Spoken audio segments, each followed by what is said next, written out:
Let's breakup. ചില ആളുകൾക്ക് അതൊരു ഭയങ്കര സന്തോഷമുള്ള കാര്യമാണ്. നാഴിക്ക് 40 വട്ടം ബ്രേക്കപ്പ് ആവുന്ന ആളുകൾ 10 മിനിറ്റ് കഴിഞ്ഞാൽ അവർ വീണ്ടും തിരിച്ചു വരികയും ചെയ്യും. ഇങ്ങനെ എന്നെ വിളിക്കരുത്, ഇനി മേലാൽ ഞാനായിട്ടൊരു കോണ്ടാക്ട് പാടില്ല എന്ന് ആകെ ദേഷ്യം വന്ന് വിറച്ച് അവർ പറയുന്നത് എന്തിനാണെന്നറിയാമോ? നിങ്ങൾ വിളിക്കാതിരിക്കാൻ വേണ്ടിയിട്ടാണോ? നിങ്ങൾ എത്രയും പെട്ടെന്ന് അവരെ വിളിക്കാൻ വേണ്ടിയിട്ടാണ്. അതൊരു സൈക്കോളജിക്കൽ മൂവാണ്. നമ്മുടെ ഉള്ളിൽ, ഓരോ വ്യക്തികളുടെ ഉള്ളിലും ഏറ്റവും അധികം ഉള്ള ഒരു സംഭവം എന്താണെന്നറിയോ?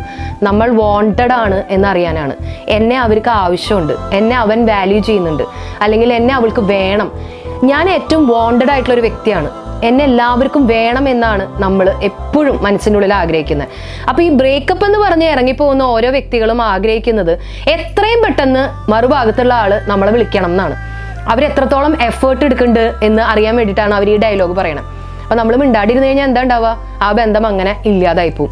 എപ്പോഴും ഒരു ബന്ധത്തിൽ ആ ബന്ധം എത്രത്തോളം വാല്യുബിൾ ആണെന്ന് അറിയാനായിട്ട് ഒരു ഈസിയസ്റ്റ് ടിപ്പ് ഞാൻ പറഞ്ഞു തരട്ടെ. ഒരു 10 ദിവസം നമ്മളൊന്ന് മിണ്ടാണ്ടിരുന്ന് നോക്കുക. മറുഭാഗത്തുള്ള നമ്മുടെ റിലേഷൻഷിപ്പിലുള്ള ആള് നമ്മുടെ അടുത്തേക്ക് മിണ്ടാൻ വരുന്നുണ്ടോ എന്ന് നോക്കുക. 10 ദിവസം കഴിഞ്ഞിട്ടും അവർ വരുന്നില്ലെങ്കിൽ അതിൻ്റെ അർത്ഥം നിങ്ങളെ കൊണ്ട് അവർക്ക് യാതൊരു ആവശ്യമില്ല എന്നുള്ളതാണ്.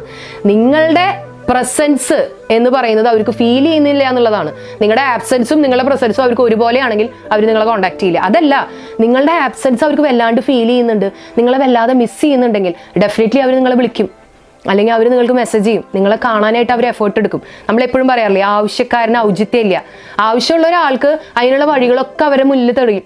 ഒരു പ്രേമിക്കുന്ന ആൾക്ക് മറ്റേ ആളെ എവിടെയാണെന്ന് കണ്ടുപിടിക്കാനാണോ ബുദ്ധിമുട്ട്? പ്രേമിക്കുന്ന ആൾക്ക് മറ്റേ ആളായിട്ട് കൂടിച്ചേരാനാണോ ബുദ്ധിമുട്ട്? അതിനുള്ള വഴികളൊക്കെ തന്നെ അവർ കണ്ടുപിടിക്കും.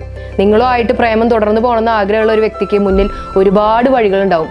അവർക്ക് സോറി പറയാൻ മടി ഉണ്ടാവില്ല, നിങ്ങളായിട്ട് കൂട്ടുകൂടാനായിട്ട് അവർക്ക് നാണക്കേട് ഉണ്ടാവില്ല, അവരുടെ ഈഗോ എഫക്റ്റ് ചെയ്യില്ല, ഒന്നും ഉണ്ടാവില്ല. അവർ സിമ്പിളായി നിങ്ങളുടെ അടുത്തേക്ക് തിരിച്ചു വരിക തന്നെ ചെയ്യും.